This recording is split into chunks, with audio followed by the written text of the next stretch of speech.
Good afternoon, everyone. Welcome to our second panel of OS25, Mapping Space Security Threats to Space Systems and Consequences for Space and Earth. Today, we're going to hear perspectives from our speakers with a wide range of expertise and together explore how these threats are emerging, what consequences they carry for both space and Earth, and what coordinated responses are most urgently needed. So I'm going to go directly to introducing our speakers. We have Guoyu Wang, who is the Dean of the Academy of Air, Space Policy and Law at the Beijing Institute of Technology, a renowned expert in international space law and governance.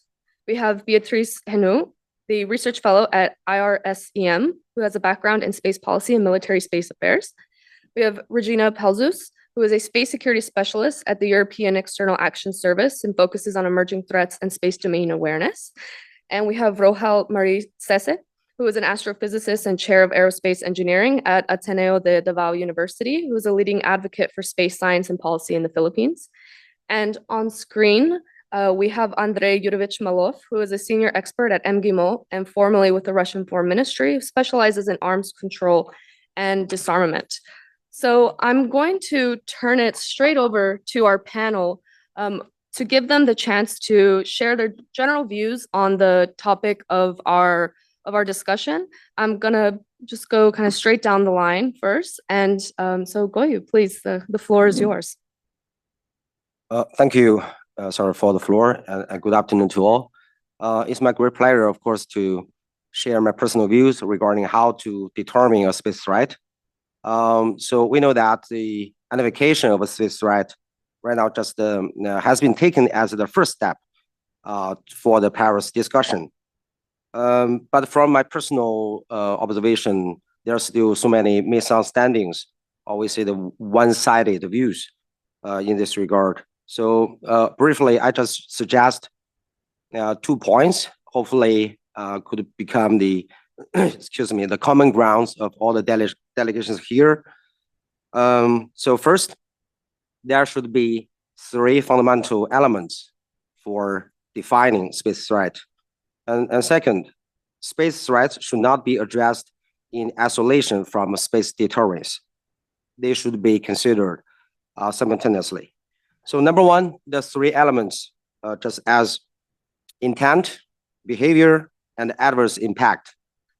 So at the second session of the Responsible Space Behavior OEWG 2022, I was invited to give a speech there, but and I raised the theory so-called one body, two wings theory.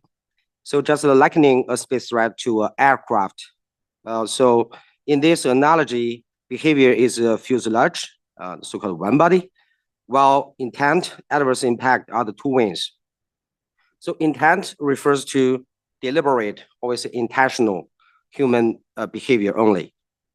So in this regard, the accidents caused by natural reasons, or we say the damages caused by negligence from the space actors, do not fall within the ambit of a space threat.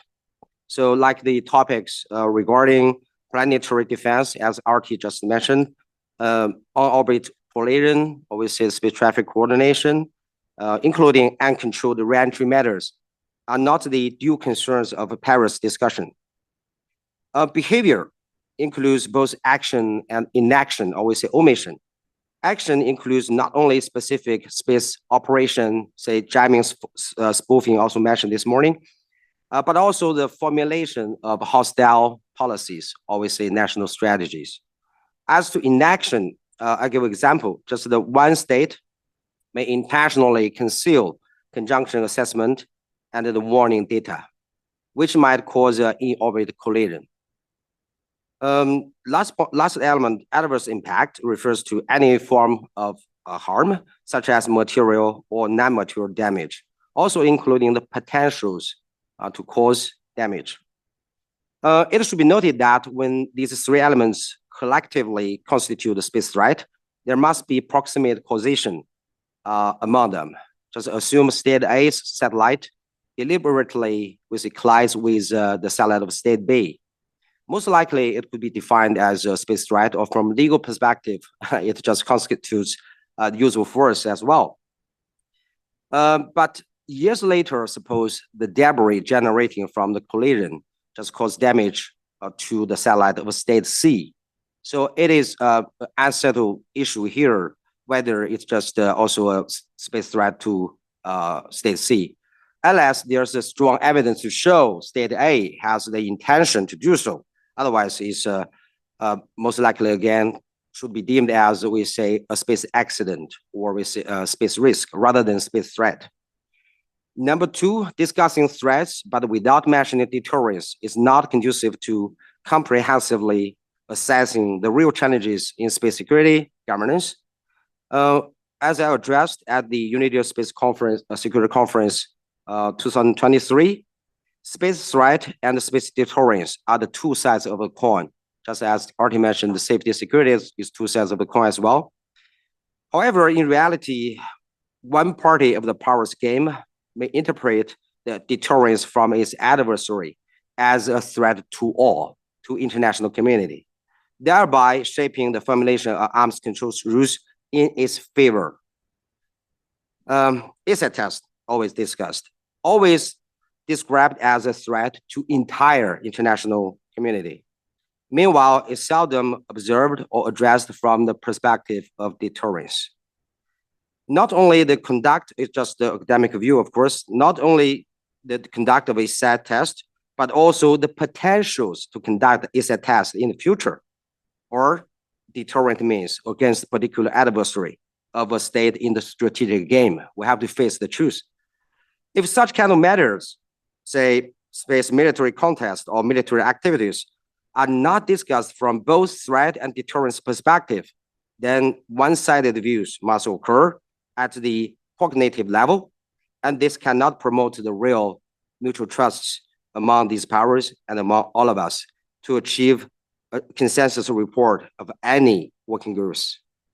Having said that, again, personally speaking, I'm very happy to see the political commitment about not conducting a test from some states. Meanwhile, I also understand the decision from other states not to make such commitments, because in theory, such reservation might be necessary to maintain overall strategic balance and stability. Last but not least, the existing logic of Paris: first, identify space threat, and second, consider to ban or limit such space threat. The logic is fine.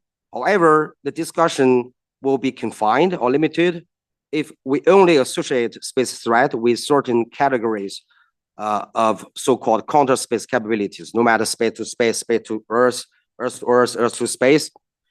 In theory, my view, Paris rule should contain the elements of intention, behavior, and the potential impact.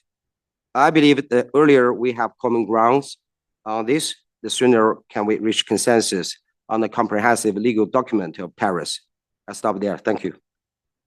Thank you so much, Goyu, for your remarks, especially pointing out that it's not just about action, but it's also about inaction. So what we're not doing, maybe even what we're not saying, pointing to Artie's remarks as well about how candid dialogue and really bringing up these things in conversation would just really be a great place to start. And I would be remiss as well if I didn't say of you talk about one-sided perceptions and one-sided interpretations of things as well. Within UNIDIR, as part of a global disarmament research network, we're hoping to create a map of threats and consequences, and we're extremely grateful that you are one of our faculty members and point of contact for this. We're working with students around the world in order to gain those kind of perceptions, gain and map those threats. And so we have this coalition of different universities around the world trying to engage in every region, so that way we can really avoid these one-sided threat perceptions, as you're saying. And of course, the deterrence and threats being on the side of the same coin. I will point, note is well taken, maybe from the 2023 conference as well, because we will have a panel that really deals with these issues as well tomorrow. And as rightfully said, it's something that we'll need to talk about a lot more. I'm going to pass the floor now to Beatrice. I have just a disclaimer before my intervention that my comments are solely my own and don't necessarily reflect the position of my institution as you. So I'm really happy to be here. Thank you very much, UNIDIA, for inviting me. I'm really happy to be with all these audiences in order to discuss this very important topic of outer space security. So let me start with something that everyone here, I think, has heard many times over the past few years, is the phrase that space is congested, contested, and competitive. Threats are primarily associated with the contested aspect of space. At first, I think that this formulation is very useful for quickly describing the current space landscape. I first identify, as an academic, this formulation in the interim report of the US Space Posture Review in 2010. It is part of the challenges mentioned and defined as such. I quote, "Space systems face an increasing range of man-made threats that can deny, degrade, disrupt, or destroy these systems. The effects of counterspace capability range for reversible, temporary, such as from satellite communications, PNT jamming, and cyber attacks, to non-reversible, permanent, such as from direct ascent anti-satellite weapons and high-energy lasers," unquote. This formulation was later reiterated in the US National Security Space Strategy of January 2011. It assumes that the, I quote, "potential adversaries are seeking to exploit perceived space vulnerabilities. Threats to US space systems will increase." So this phrase has therefore made its way around the world for over now 15 years and is now used by all kinds of agencies in many countries, foremost among them the US allies and partners. However, we have to bear in mind that this formulation comes from a national strategy, but today it becomes an international phrase. As the researcher P.G. Blount underlines, and I quote, "This narrative is explicitly US-centric, while the idea of congestion may be translated as a challenge to other actors in space. Both the contested and competitive elements are understood in relation to US national security interests rather than the interests of the international spacefaring community," unquote. So to me, the problem is not that the phrase is not relevant. It is relevant to US, especially primarily to US national interest. But the fact is that it is supposed to be relevant to all states. It doesn't mean, I don't want to be misunderstood, this doesn't mean that space is not contested. However, this kind of framing or formulation influence the way we perceive space, we perceive threats, and also shapes, the most important for me, the proposed solutions. So threats do exist, for sure, because the space systems have become, for more and more states, one of the cornerstone of their economic and military power, as well as their national security. This critical infrastructure does become vulnerabilities. They are subject to threats because such vulnerability have been noticed by potential adversaries. The most developed countries are the most affected so far, but an increasing number of states are relying on space systems for various purposes. Due to their vital role, these systems have increasingly become attractive targets. So several proposals are already on the table to address the risk of escalating tensions, particularly given that threats to space systems are not new. You mentioned PAROS previously, but we have also a few years ago, the international discussion on the code of conduct in the early 2000s. So we have some proposal already on the table for some years now. So to me, the issue is not really a lack of solutions, but rather a lack of political will to implement them. Tensions on Earth are projected into space. Competition and distrust in space are simply an extension of the competition and the distrust that exist on Earth. Earth is also contested and competitive. maybe not so far congested, but we can discuss about that. The space will be for sure congested. Indeed, what we see for about 10 years is an unprecedented increase in new uses of space system, the growing number of users and ways they are used, and our increasing reliance on these systems. Finally, we can have other narratives. We can put forward other narratives. There are already some proposals made, for example, by Cassandra Steele, some academics, and also Jessica West that here in the room. But this new narrative must be supported by facts. Narratives alone are not sufficient. Indeed, some states tend to present themselves as more virtuous than they actually are. Their statements are not always backed up by actions. Transparency in space activity is unfortunately not the norm. Currently, the major space powers are primarily guided by a realist mindset and have yet to recognize that the advantages of cooperation outweigh those of weaponization. In a different context, the two superpowers of the Cold War reached agreement, including the famous 1967 treaty, because to me, they understood that a minimum level of security was necessary and that the weaponization of space would be counterproductive. Therefore, the possibility that this could happen again today should not be underestimated.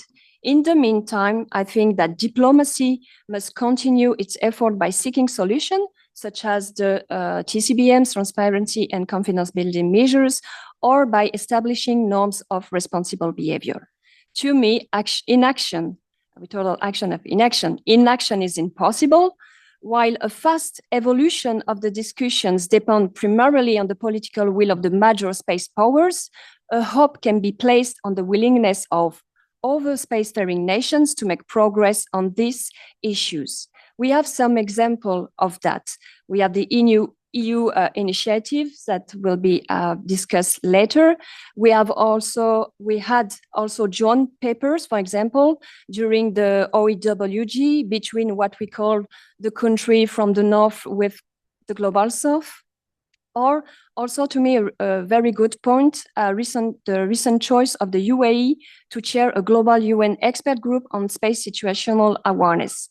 So all these initiatives go in the direction of greater communication and cooperation between states. Maybe this diplomacy is a diplomacy of small steps, but I'm really confident that it can improve stability in outer space. Thank you very much. Thank you so much, Beatrice. I really appreciate your remarks. I wanted to pull on one thing that you said, outlining some of the history of language and you walking us through the process tracing or the linguistic tracing of certain concepts from national to multilateral, I think is very important to point out.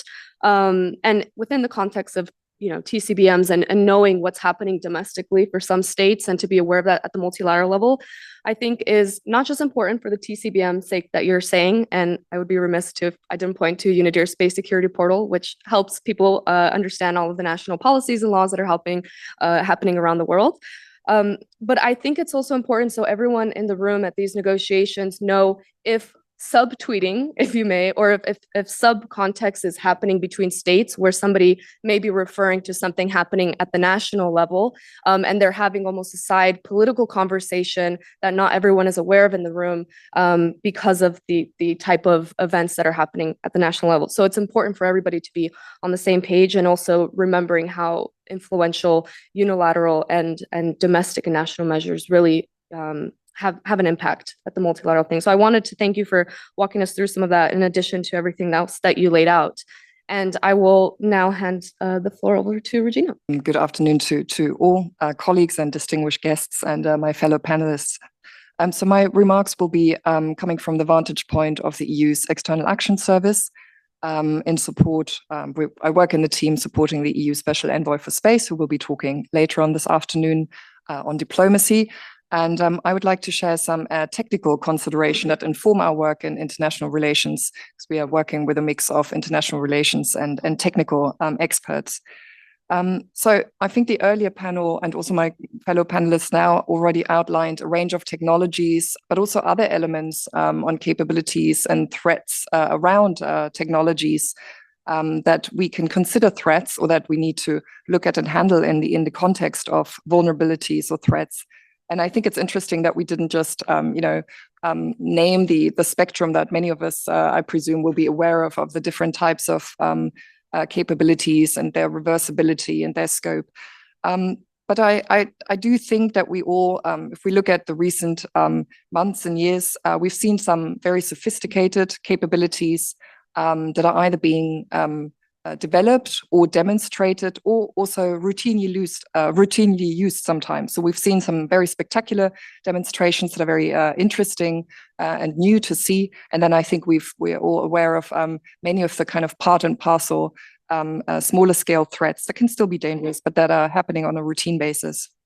And today I want to talk particularly about some of the means that enable us to map and understand these events and these developments better. And I'll highlight 3 points that we do on EU level, which we committed to in our space strategy for security and defense. But I think these are elements that many of our other state actors are using and that are available to the global community in many ways. The first one is to achieve some kind of transparency on policy and doctrine level. And I think this is important to understand the posture or announced posture of a state actor, for instance. So we want to understand more about what different parties actually plan, the resources that they're dedicating to this, what are they prepared to do, how much efforts they would dedicate, and the planning timelines that are going into this. And I think it's very, very helpful to review doctrine on this, especially also see this in relation to other elements of language, such as rhetoric or use of language. So I think we look a lot at looking at strategies and doctrine. This, of course, goes both ways. We also feel that, us as a, if you're a state actor, providing this transparency obviously also helps. It goes both ways, and it helps you to ensure that others may be understanding you as accurately as possible. Maybe never 100% in the same way that you've intended, because we all know how some of these documents are also constructed and what their life is. But I think it's very important both to read and receive this, but also to give this out and to inform others. Then if you have an understanding of this type of posture or doctrine, I think it's very helpful to understand how this is being more practically implemented. And I think for this one, the second element I would highlight, which is information sharing on a more strategic level, is very helpful. And while the first point on sharing doctrine can be done by everybody towards everybody, ideally, the second one is perhaps something that's more constrained to cooperative groups that are already working with each other. Because often, if we're trying to understand and assess threats based on capabilities and doctrine, we're going into the area of strategic intelligence. So I think this is one other way that's perhaps more restricted, but a very helpful way for actors to gain an understanding of, the overall picture, but also the readiness and perhaps a little bit more gleaning on or gleaning the intent of some actors. On the EU side, we do this through an annual landscape that we put together. So we're really mapping this out. And I just want to highlight this because this feeds on our member states' intelligence. And I believe this type of exercise provides a cooperative group where not everybody may have space assets, but still an interest in the security in space and of space services that they're relying on, to bring them around the table for a shared threat understanding. So perception on the one hand side, but really informing friends and partners about how you see certain threats and gaining a concerted understanding, especially if you want to be acting afterwards together in a concerted way. And finally, the third element I'd highlight, if you have from the overall posture and then the landscape and understanding the overall strategic developments of different actors, it's very helpful to understand actual events. How are these capabilities actually being used in the sense of behavior? what is being developed may not necessarily be directly used against you. So I think that's a very important distinction we also need to make. But I think some elements that we're looking at, of course, are elements of space situational awareness and space domain awareness. Again, we do a lot of information sharing amongst our group here. We draw a lot on single member states in the EU that have certain capabilities in that regard. And that helps us to detect and to characterize events that are happening and be sure we can describe what is happening, that we can situate it. Hopefully, we've seen elements already in our other more strategic overviews. And I think the more we do this cooperatively across different groups, also with partners, maybe also with emerging friends, I think this is really helpful to understand, an overall picture, but also hopefully to find and reconcile that we're all seeing the same thing, because there's many different ways how you can interpret events. You have different sensor locations and so forth. Maybe we can pick this up later on as well. And I think we can also support through SSA, future non-binding measures and maybe even a monitoring and verification regime. So these three elements help us to understand space threats, to situate them, and also to ensure that we have an accurate or as accurate as possible understanding on whether they're being used or not, what's actually happening. And that can help us in response and attribution, and also hopefully in a much more concerted way as a global community to lower threat level that we're seeing. Thank you. Thank you, Regina. Thanks so much for sharing more about the EU workings as well, because it goes to show that there's probably a lot of amazing lessons that could be learned and transcribed to others when it comes to coordination and information sharing to begin with. It's a block that has to work within itself and then to project outwards and have some kind of consensus. And so there's a lot of things I think that could be learned there. And then the researcher in me is thinking of maybe we do something with this.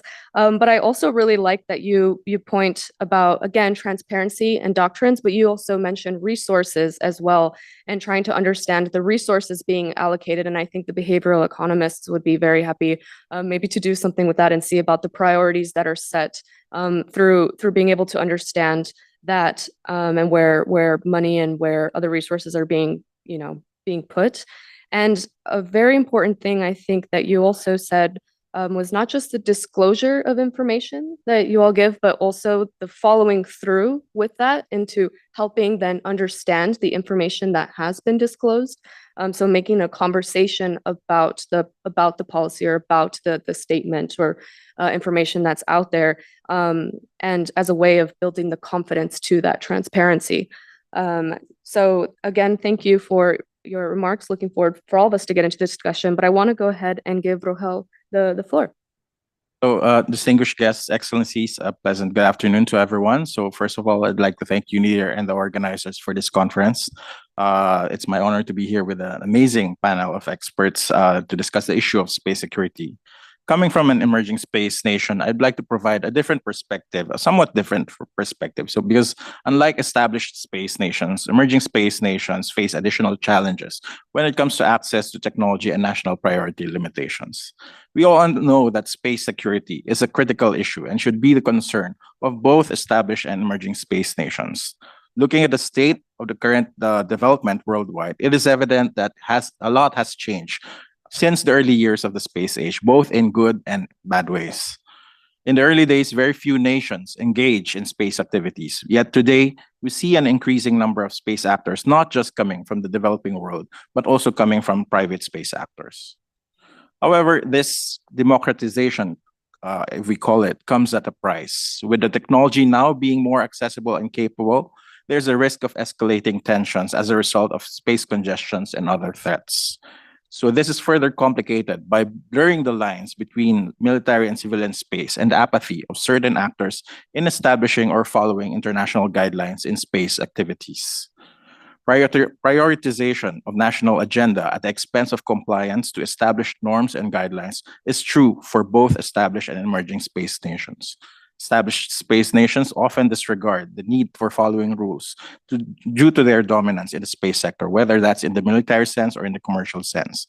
New space actors usually dismiss the need to address orbital congestion issues, and militarization of space, as their primary goal is to launch satellites as a matter of national prestige. With more and more nations taking a similar viewpoint, the situation is precariously set to escalate, creating problems for the entire space community. Thus, it's vital for us to come up with mechanisms that would be beneficial to as many, if not all, nations directly and indirectly engage in space activities. When you look at it, at the root of the issue is the understanding the intent in conducting space activities.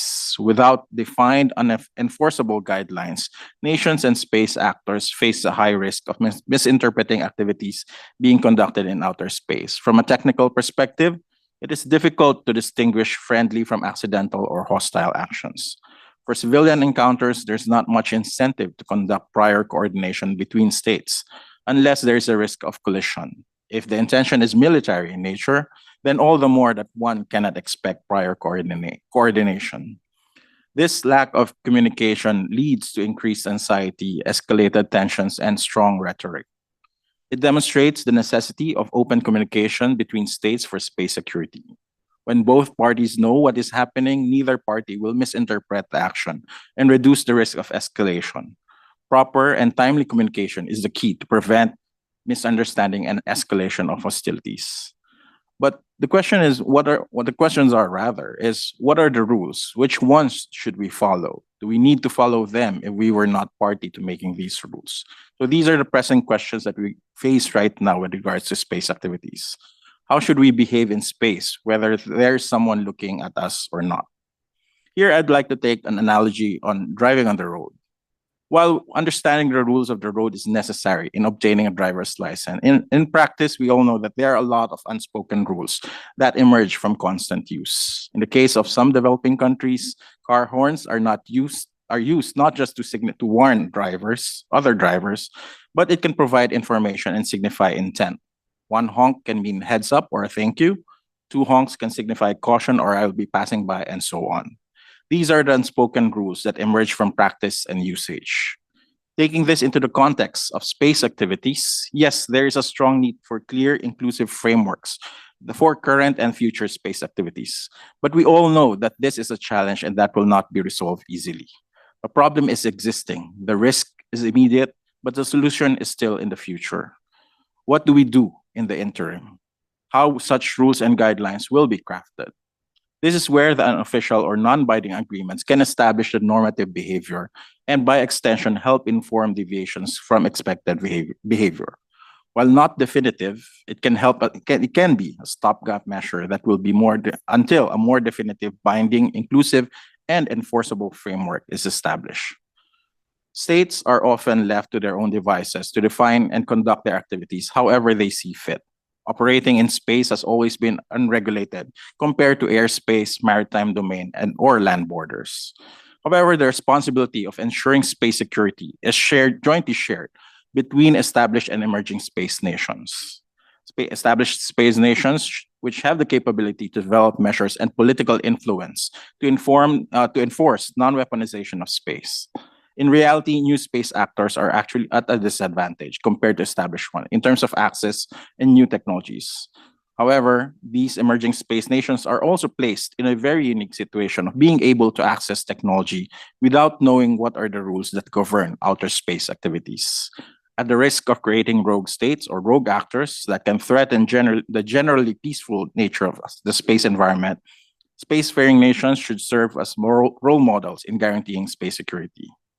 No one nation can own space. We all know that. The issue of space security affects not only established actors, but also emerging space nations equally. The relationship between the two should be mutually beneficial in nature. Through open communication and cooperation, a middle ground can actually be created that is acceptable for both parties. Without mutual cooperation, everyone is facing the difficult task of ensuring security of space environment. Space, we all know, is a heritage of mankind, and everyone should have access to it. Thus, the burden, the challenge, and the responsibility of ensuring space security falls equally on the shoulders of established space actors and emerging space nations. Only the keen awareness of this fact can ensure that space will be our legacy to the future and ensure space security for everyone. Thank you very much. Thank you so much, Rohel. it is disconcerting pointing out how many times maybe priorities from national agendas may come at the cost of compliance, or pointing out that incentives aren't there for coordination. And it reminds me of something, I think it was Joanne Wheeler a couple of years ago at a conference had said about really needing to go to a race to the top for regulation. I think you pointing out as well of that we need then to build it with those incentives in mind so that we're not competing with interests of national priorities. And also I really appreciate you highlighting that stepping stone approach of the non-binding can possibly build binding in the future. And maybe that's even an opportunity to explore in a non-binding context, are those incentives working? And employing that in this test period for multiple different countries, you get the chance to see, how is this working, and then what can it be built towards? So I want to hand or put on the screen our final panelists to give the first general remarks. So we'll turn to Andre.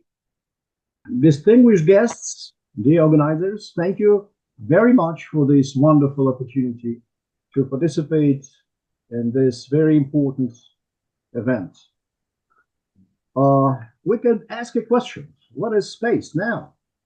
The arena for an arms race or a platform for international cooperation? We must admit in this context that nowadays the intensity of space activities is rapidly growing, and it's a fact, especially in the military sphere. New technologies are emerging that change strategic approaches and capabilities. Private companies are becoming increasingly involved in space exploration. The intensity of space traffic has increased sharply, which together have made the possibility of dual use of almost all spacecraft a reality. In this context, we must admit, to my mind, that the very nature of space security is fundamentally changing. The militarization of space, including its weaponization, that is, the deliberate deployment of precursors of strike systems, the development of anti-satellite weapons, space-based missile defense elements, the possibility of non-kinetic, that means non-observable impact of individual spacecraft and satellite constellations, the uncontrollable increase in space debris, as well as the cyber threats. All these creates a complex and interconnected system of risks for various areas of activity in space. And in its turn, it requires a systematic and comprehensive approach. In this context, we must admit at the same time that it has become increasingly difficult to draw a line between the so-called peaceful spacecraft and military spacecraft, which leads to the realization that almost the entire space potential of states can be considered as potential that can be used for military purposes. This is a new reality which needs new steps. Even despite the progressive role of a number of international agreements, primarily the Basic Aerospace Treaty of 1967, the subsequent international instruments in this area, in modern conditions, space security faces absolutely new challenges. In this context, the increasing dependence on space infrastructure in virtually all areas of human civilization, and as a whole, makes us vulnerable in a wide variety of threats, ranging from cyber attacks to deliberate destruction and unobserved, as I mentioned, negative impact on spacecraft. It is currently becoming increasingly clear at the same time that the development of the artificial intelligence elements, and in general the trend towards autonomy of both the operation of spacecraft and satellite constellations, including mega constellations, and the corresponding control mechanisms, can have a huge impact on the safety of space activities. The increasingly active integration of AI and cyber capabilities in the field of space exploration raises many questions of strategic, military, political, economic, and even ethical nature. Thus, the security of space activities, without which cooperation and collaboration are practically impossible, is called upon to evolve from a narrow focus on the protection of space property to a broad understanding, including ensuring sustainable and responsible exploration of space in the long term. To avoid a catastrophic scenario, it is necessary to move towards strengthening international cooperation, accompanying these efforts at the same time with measures to create effective mechanism of international legal control, including the still existing possibility, and I stress that, still existing possibility of preemptive measures to preempt space from becoming a battlefield. We're talking about different initiatives, primarily about the initiative of a legally binding agreement. This basic is there. We have the Chinese-Russian PPWT project, as well as a number of basic parameters enshrined in the final report of the second GGE on Paros from August 2024. Certainly, such agreements supported by qualitatively new technological solutions, in particular space situational monitoring system, would allow the foundations to be laid for agreements on strategic stability and space security.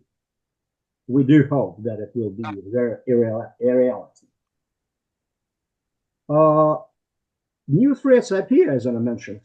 I would deliberately omit mentioning the concrete threats, let's say, in the cybersphere, for the lack of the time. So, but it will be questions. I will be ready to answer them.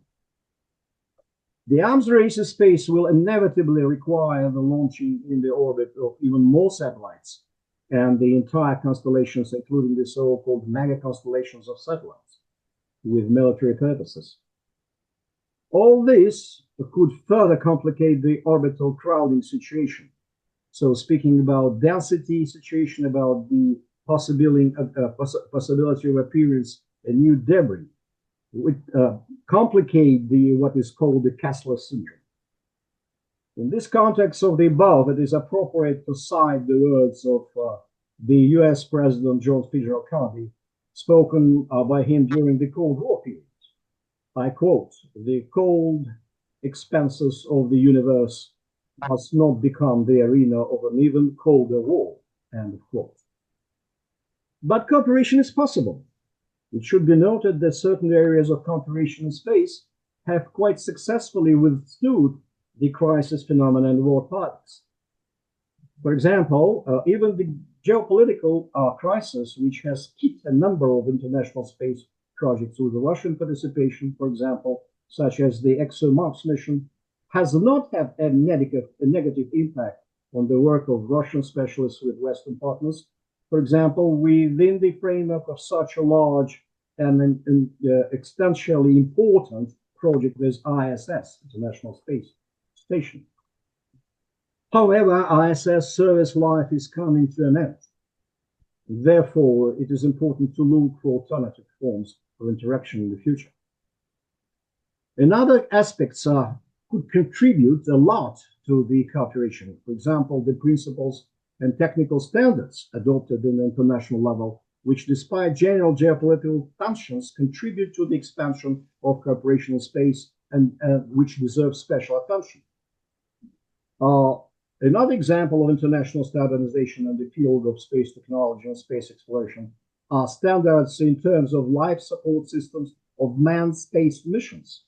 For example, Russia and the United States, as well as other leading space powers, have a mutual understanding on developing common approaches to forming technical foundations for implementing long-term space missions of up to 3 years. This fact cannot but justify the strengthening of the principles of compatibility and the development of universalism in space activities, universal approaches to space activities. In many ways, international technical standardization correlates with the guidelines for ensuring a long-term sustainability of water space activities, adopted, as we all know, in 2019. However, that could create a very interesting situation when the groups of countries could gather together with some leading nations, with some leading spacefaring states, which in its turn could create a so-called space bipolarity, which could provoke mistrust and division. Therefore, it is important to find common ground and develop a consensus base for preventing potential crisis situation in space. Another threat is commercialization of space, which raises complex of issues. The Outer Space Treaty declares space to be the common property of all mankind, but does not regulate private companies. Ethical and environmental aspects require attention in this context. After all, the monopolization of space by large corporations could increase global inequality. The resource extraction of celestial bodies could cause unwanted physical changes with unpredictable consequences. Summing it up, we must admit, and it's my own belief, but I think could be shared by some specialists, it is important to fully comprehend that with the introduction of strike weapons in outer space, the global strategic situation in the world would undergo significant negative changes. The development of large-scale space activities and international cooperation in these conditions will be deprived of practical perspectives. So practical steps in this direction are really and drastically needed. Thank you very much. Thank you so much for your remarks. I don't think I myself could have more beautifully summed up so many of the topics that we have been discussing. You fairly eloquently stuck to mapping the threats landscape, included so much there, including giving us some concrete examples of where coordination still exists, which I think we do hopefully need to talk more about that because it does bring hope. And you do rightfully mention this preventative and how important this preventative principle is, and that there still is time for this, which I think we all agree on. In fact, more so know that we all agree on because luckily we have the Paris resolution that gets adopted by the UNGA annually. And so there's so many that share that sentiment and work towards it. I want to move to our moderated discussion period now. I'm going to pose my first question to some of our speakers. So to Regina, Rohel, Goyu, if I may ask you, there's the idea of non-consensual rendezvous and proximity operations. It has been raising concerns in multilateral fora, to say the least. So do you think that we can distinguish between legitimate servicing or inspection activities and those potentially hostile actions? And what types of operational protocols or notification measures do you think could help mitigate the challenges about this? So maybe I will start at the end of the podium and make my way back. So Rohel?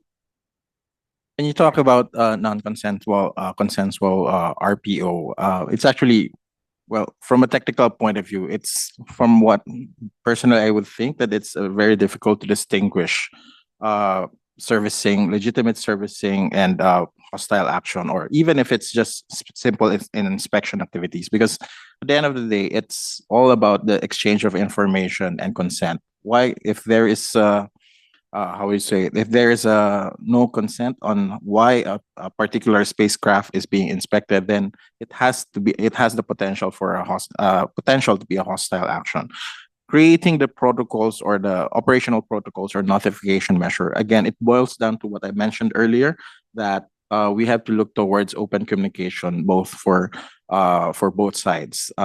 If there's no open communication between this, I think that's one way that we can see that there is a threat of a potential hostile action. And then at the end of the day, it's really, I would say that it's all about making sure that in order to mitigate the risks of escalating these kinds of activities, communication would provide the key, how should I say, initial input or initial requirement. If there's no communication, then we can look towards it as a potential hostile action, and then subsequent actions can be addressed or can be conducted that would eliminate or that would reduce that threat as well.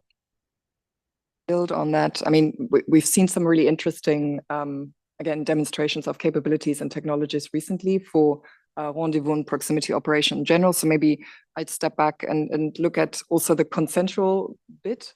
because I think it helps us to frame what the non-consensual would be doing, because I think it's very clear if you're doing something to somebody and you've told them and you've got a contract or an agreement and you're servicing somebody's satellite, I think the case is relatively clear.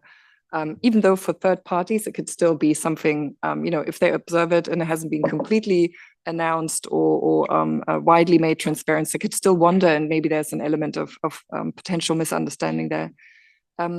I think maybe just a few points. In general, I think it's very, very difficult, or beginning to become even more difficult than in the past, because we had rendezvous and proximity for decades. I mean, certain space stations were assembled that way. So we've had this technology for some time, and that was extremely consensual in that sense. But now we've got such a complex background in space that obviously distinguishing something that is legitimate or is consensual or not, or is maybe an accident or an unintended accident. And I think this idea of behavior and doing something on purpose or not, even though it's still a behavior, it's quite interesting. I think, Sarah, you mentioned this earlier. So I think there's also a distinction between doing something to your own object and this object being cooperative or technically cooperative or not. It's technologically sophisticated, but it's still a cooperative or your own object. And it's very different to do this to somebody else's object. I think we can learn a lot from the protocols that are emerging in the area of collision avoidance and space traffic management, on information sharing, on pre-notification of warning and so forth, and having each other's contact information, or maybe even subscribing to a joint entity that you both trust to arbitrate a kind of operation. But I still want to highlight a few challenges. I already mentioned the point of third parties. If you're seeing an event and it may involve one of your partners or friends, and maybe another object that you can't quite place, what does that do to you? I mean, what happens then? So I think there's a lot to be said on communicating between the two parties that are involved, but also communicating to others. Then the point on apparent accidents of doing something that can be interpreted as somewhat accidental, but you're doing it on purpose. I think that's a classic that we need to look at. And then I think the final challenge that we'd see is in order to describe all of this and to monitor and verify this, I think we need to trust each other's data. And I think the point on data ethics and then on integrity and trust in each other's data has already been made earlier this morning. And I think that would be really helpful and also important for RPO. Thank you. So first, RPO is a very broad concept. So it's depending on, we are talking about the ADR, active debris removal, or the on-orbit servicing, just like my colleague mentioned that. Suppose the target satellite is under the jurisdiction and control of the acting state, it's not a big deal, of course. But we understand that in reality, in geo, something happened there. We say the approaching flight or accompanying flight against some others satellites, of course. So I would not like to argue some of them or all of them are hostile activities. But I think from the rules making perspective, we do need more legal requirements in this regard to reduce the misperception. So I can imagine three kinds of views we could discuss in the coming OEWG. So the first one, you can argue that all kinds of non-conceptual RPO shall be prohibited. Or the second rule, you can say, hey, states just retain entire freedom to conduct all kinds of RPO, including non-conceptual one. Apparently, there are two extremes and not practical. So number three, we can consider to say states shall or should refrain from intentionally conducting RPO without prior consent, consultation, or notification. But the issue will be a very legal question is about under what kind of condition we need the prior consent, need the prior consultation or notification. So in this regard, actually, it's a matter of, again, interpretation of space treaties. It's about the due regard obligation, pre-consultation obligation, notification requirement in Article 9(11) of the Outer Space Treaty. So that's, I believe that such kind of discussion are really needed in the coming OEWG. That's why, as a Chinese delegate in the previous session in July, I argue that we do need to reconsider about the legally binding, non-legally binding approach, because we are doing here, as a matter of fact, is an interpretation of international law. So it's hard to defend ourselves to say, hey, all of them just on a voluntary basis. But for me, some of them might be legally binding for the states who proposed such kind of rules. So I just stop there. Thank you. Thank you all, especially this idea of maybe breaking down RPOs even further. And I will note that not only do we have a consensual, but an even invited RPO kind of demonstration in a way later this afternoon. So stay tuned for that. And I'm going to be curious to hear also maybe some industry perspectives on kind of the discussions happening.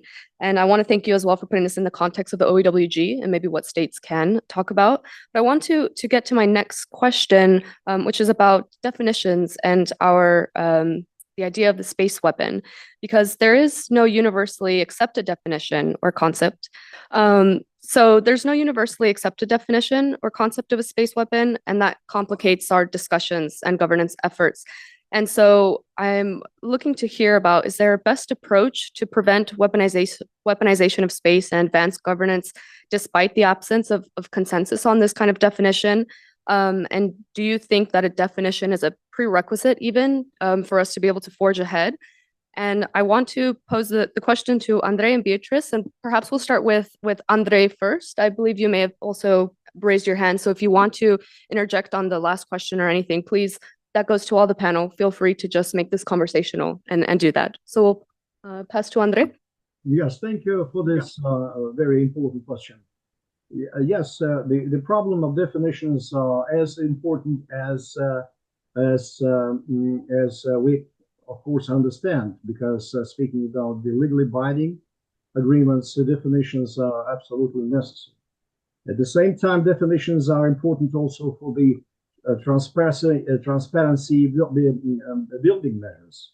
So definitions are universally important. Can we do without definitions? Or we cannot do without definitions? The answer to the question is rather complex. For example, the Russia and China proposed in the second version of PPWT our understanding what could be considered as a weapon. By the way, a kind of this definition appeared also in the final report of the second GGE on Paris, adopted in August 2024. So we have a kind of approaches to what could be defined as a weapon. I could only sum it up. It is something which is deliberately was designed as a weapon. So, because as I mentioned many times, that we have practically all the potential of spacecraft which could be potentially used as a weapon.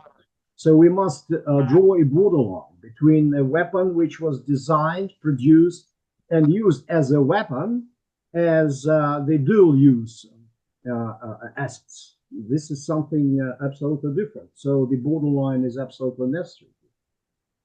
Can we do without the without the definitions? Finally, no.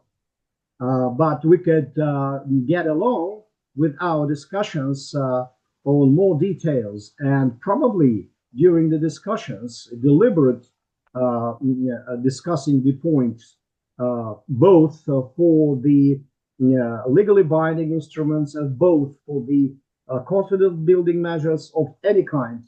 We could probably find the common ground here. Why not? But we must move on. Anyway, the absence of the universally accepted notion of what is weapon in space cannot be considered as an obstacle in our bilateral and multilateral efforts. Thank you. There is no consensus, universally speaking, if no consensus can be reached on a strict definition of what constitutes a space weapon and what is not a space weapon, perhaps we should not insist on finding one. We have institutes such as we already mentioned, Secure World Foundation, that publish annually report on what is counterspace capabilities.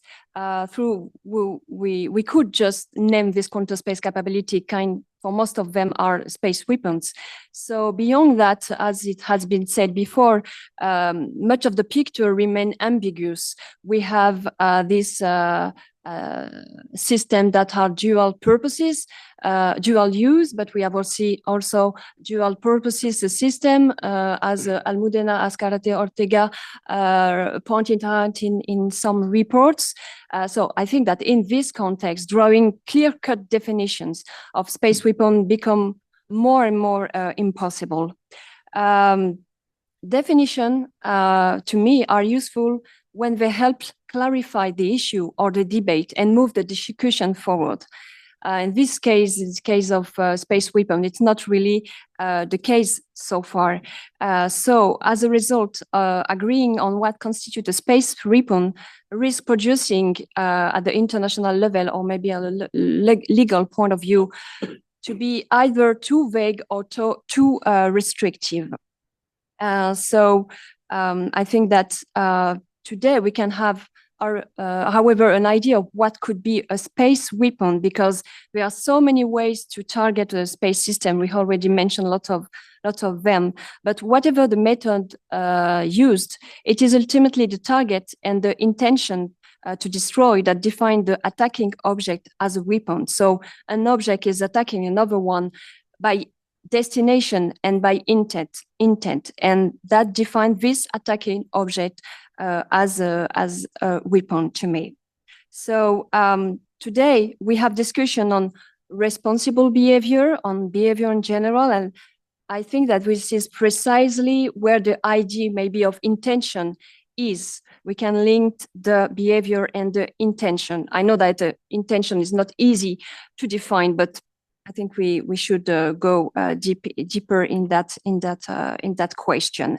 And I would like to maybe just mention some academics that are not working on space weapon themselves, but on weapons and nuclear weapons. That was the case for Colin Gray, that wrote a book entitled "Weapons Don't Make War." So it's a bit controversial, but we can discuss about that. He argues that policy and strategy always take the front seat.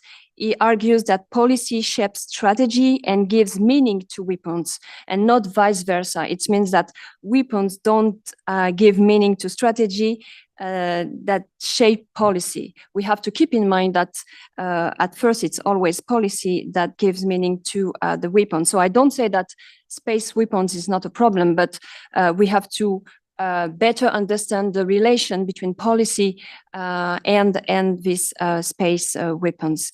And today, when we see the major space powers, we see that they consider until now that the cost of the attack will be more beneficial than cooperation. So it will change, hopefully, but so far this is more or less the situation. My colleague talked a bit about bipolarity, space bipolarity, and I think that this is maybe very something that is dangerous. I mean, it is important that cooperation still exists, even if we have a kind of bipolarity between two major space powers. It's important that the different states still cooperated within these two blocks in order to lower the tensions. So that's all for me. Thank you. Thank you, Sarah, for the floor. So, like our colleagues mentioned this morning, say lawyers love definition, but trust me, back to Geneva, Vienna as well, sometimes the definitional discussion can block the whole process.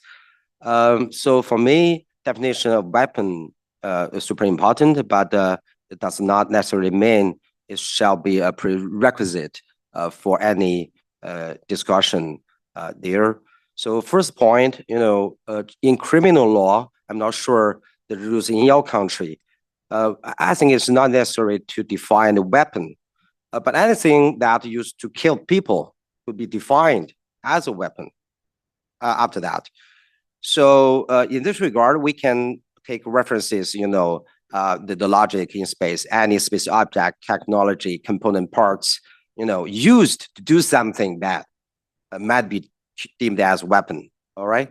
So the second point, from common sense, something in outer space might say just designed or originally just for the purpose of as a weapon. For instance, like we imagine that the interceptor in future in Golden Dome, I would not be convinced that you say is for civilian or commercial purposes. So obviously, without definition of weapon, clearly it is a weapon in outer space. So it's just for your considerations. I'll stop there. Thank you.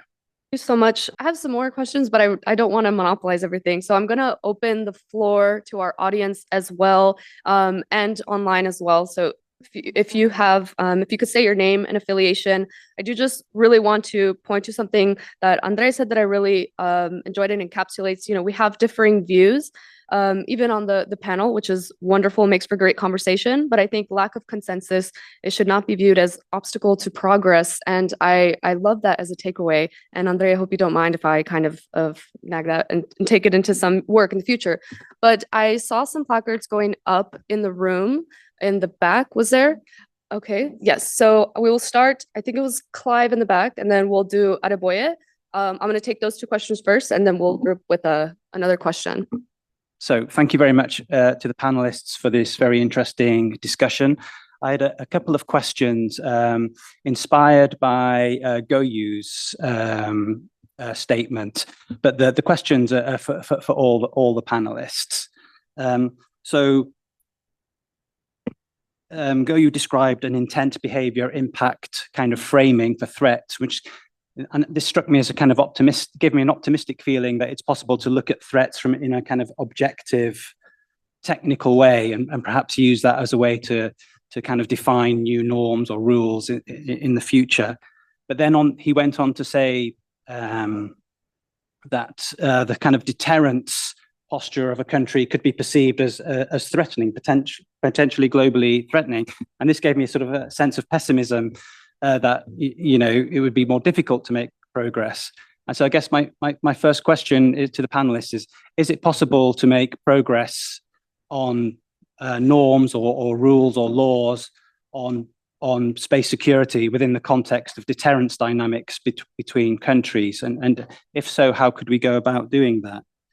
And then my second question is related specifically to the kind of direct ascent anti-satellite missile testing, the destructive kind. So Goyu said he could understand the commitments that some countries made to restrain from doing that, but also understand the position of countries that choose not to join such a commitment.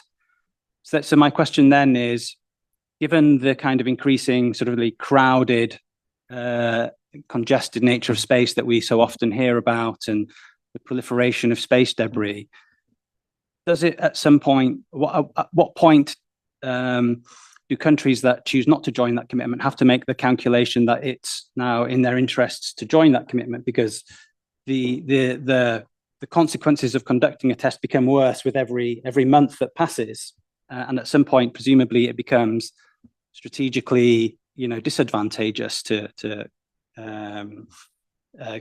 conduct such tests. So those are my two questions. Thanks. Thank you. I'll turn to Boya. You had a question? My question is directed specifically to Dr. Wang. I was opportune to read an article of yours on the ICRC, where you highlighted how neutral commercial space actors can cause harm even without hostile intent. And today, you mentioned the fundamental elements for defining space threats as intention, behavior, and adverse impacts. I'm just curious to know how policymakers should treat behaviors that are not necessarily deliberate or hostile, but still create negative impacts in space.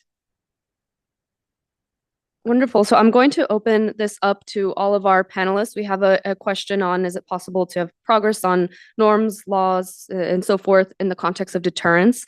One on when is the calculated interest to join a destructive ASAT ban?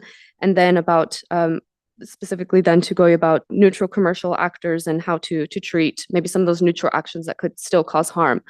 So maybe first I'll pass to you, Guoyu, and then others we can see where you want to interject. Thank you, sorry, for the floor, and thank the questions just raised here on the table. Briefly speaking, I pick up maybe the ASAT one first. During the lunch, actually, I mentioned that the discussion on sustainability and stability. I believe that the duty for the diplomats here, including Clive, yourself here, is supposed to be highlighted stability rather than sustainability. Well, otherwise, we cross the boundary there. That's the duty of COPUOS. So when you address that, the threats or the risks from space debris, always say the crowded space environment. Actually, that's the perspective of sustainability.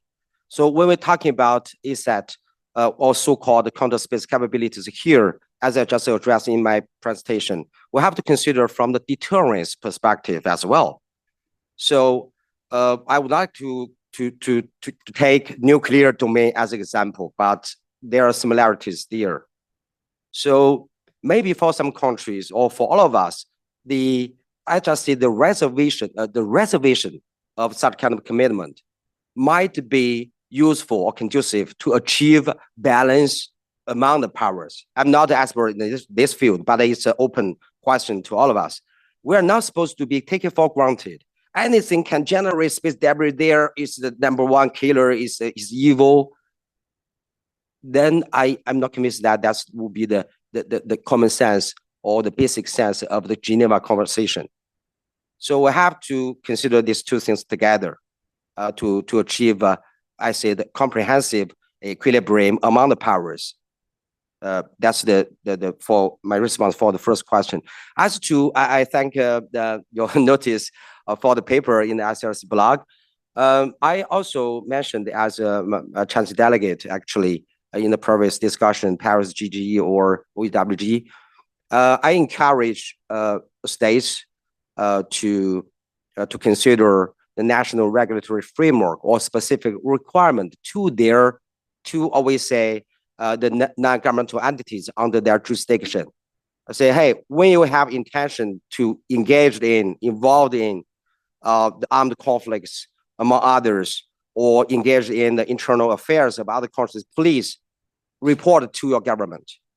Then that will be, how to say, dissertation of that government to say, hey, you just go further.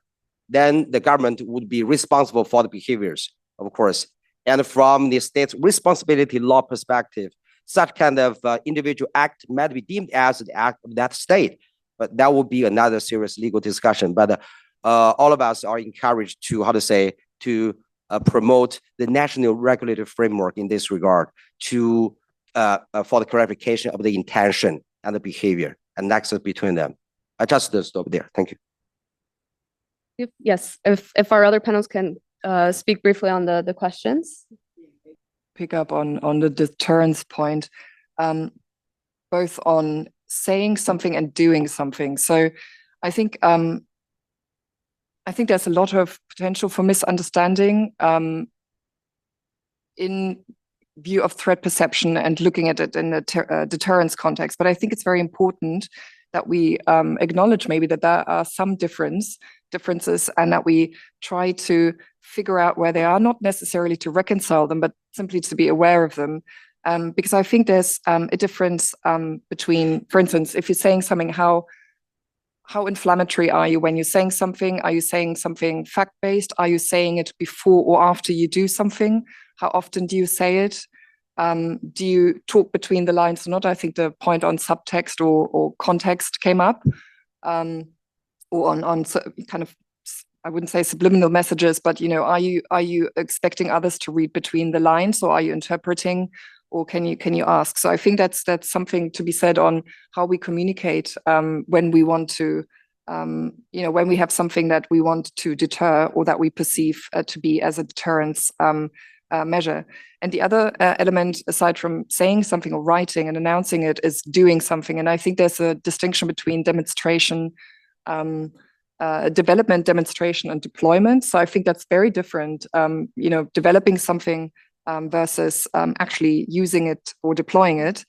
And I think doing it in a certain way. Are you doing it secretly? Are you or secretively? Are you inviting more, curiosity or intrigue by others because you're basically not announcing what you're doing, or and can this lead to miscalculation? Or are you doing it completely openly, and are you describing what you're doing? So I think there's different ways to do that, and I think there may actually even be differences in some of the major space powers between when you communicate after doing or before doing something. And I think that's extremely important because it can lead to so much miscalculation, unintended escalation. Here, and then Andre, if you did want to pretend, you could just say something or raise your hand, but Beatrice. Commitment not to conduct destructive asset test. I think that once again, it's maybe because I am a politist, so I see everything through the policy lens. But when you look at what country joined the commitment, it is mostly Western countries, and I think that the other are. That doesn't mean that the other are not concerned. I'm sure that they are concerned that this kind of hostile action, or at least demonstration of power in outer space. But when this is something that is first proposed, or proposed by a Western country, it's a political decision that lead to join and not to join. So that doesn't mean that they don't feel concerned, and maybe they will have some other commitment with other countries. But once again, it's also a political message to join such a commitment and not another on that. And maybe on the question of the commercial space actor, I have the impression that the commercial actors are doing things very fastly, and sometimes the states feel a bit ahead. And we see that we have now some reflection between private actors in the states, and we have some strategy or commercial space strategies that are published. So I think that this kind of work between private sector and the states are beneficial, and I think that the states try to establish a more balanced and more comprehensive relationship with these new actors. Thank you. And Andre, I do see that you want to interject as well. The screen is yours. Yes, I think it's a very good question about deterrence. Can it contradict generally to our moves towards a more secure world? Bearing in mind both legally binding steps or confident building measures. I think it's in our interest and in our position and in our capabilities to make it in such a way that the deterrence approaches from the countries, from the main big players and key spacefaring nations, would not be in contradiction with both with the strategic stability and with our moves towards some international instruments. More than that, it's a two-way road. If we move along the way to elaborate these instruments, that could in their turn influence the deterrence approaches, including the strategies and doctrines. Of course, we understand, and again, I stress that it's a two-way road. The doctrines and strategies influence our approaches to the space security, but the instruments themselves could influence these approaches on a legal level. So I think it's a mutually beneficial, so to say, move, which should be followed in this way, and which should not make it artificially contradictory that the existing deterrence motives could in any way make an artificial obstacle to our legal moves, both in bilateral level and multilateral. That's it. Thank you all so much to our panel. It's been extremely rich discussion. I think so rich that we ran over time. So I'm extremely sorry to those who still have their placards up. The good news is that our break is next, I believe, so you can ask those questions over pastries and some coffee. And I just want to please you all join me in thanking our amazing panel for this discussion that we had today.